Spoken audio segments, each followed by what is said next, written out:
Hey guys, Zach Boughton from Stone Glacier here. We were just up on the ridge doing some glassing, had some wind and some rain, and we're heading back to the truck, but wanted to talk to you about a new for 2022 Stone Glacier product, and that's our Cirque Synthetic Jacket. It's an awesome piece, sort of a synthetic counterpart to our Grumman Goose Down.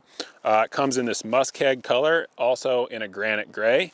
The weight on the piece is 1 pound, 4.8 ounces, I believe. As far as packability, it is going to be a little bit larger and not compressed quite as well as the Grumman Goose Down.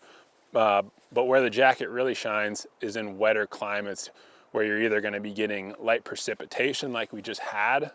We basically were able to sit in the rain and glass for about an hour and a half. Got some water on the face fabric. It even wetted out in a few spots a little bit, but it's already dry. It dries really, really quick. So as far as the face fabric and the insulation package, the face fabric is a 15 denier Pertex fabric. It's really, really good at just shedding light rain and water and drying out quickly. It's also pretty breathable. And then the insulation package is a Primaloft 133 grams per meter insulation. So as far as warmth, I'd say it's very comparable to our Grumman Goose Down if you've used that before. And it's just a really solid insulation piece that I think any hunter could use. The jacket has some great features.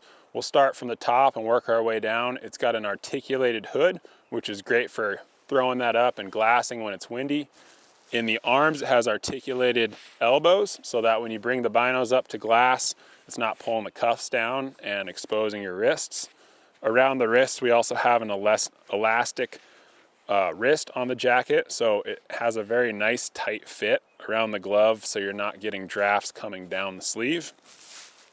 On the front of the jacket, we have 2 hand pockets, and these are strategically located so that you can use them when you're wearing a pack. And if you open up the jacket, on the inside, there's 2 internal pockets, which are nice for storing gloves, keeping gloves or beanies warm, or even drying out small items. The jacket also has a YKK zipper, and another great feature is that there's pit zips on both sides. So if you do decide to move and be active in the jacket and build up body heat, you can definitely dump some of that via the pit zips. The jacket has a very nice athletic cut, and it also has a little bit longer tail in the back. So this is really nice when you sit down to glass, you're not exposing your lower back and losing body heat. Additionally, it's got an elastic draw cord so you can really tailor the fit around the bottom hem of the jacket. So I think this is a great jacket that any hunter could incorporate in their kit. If you guys have any questions, feel free to give us a call.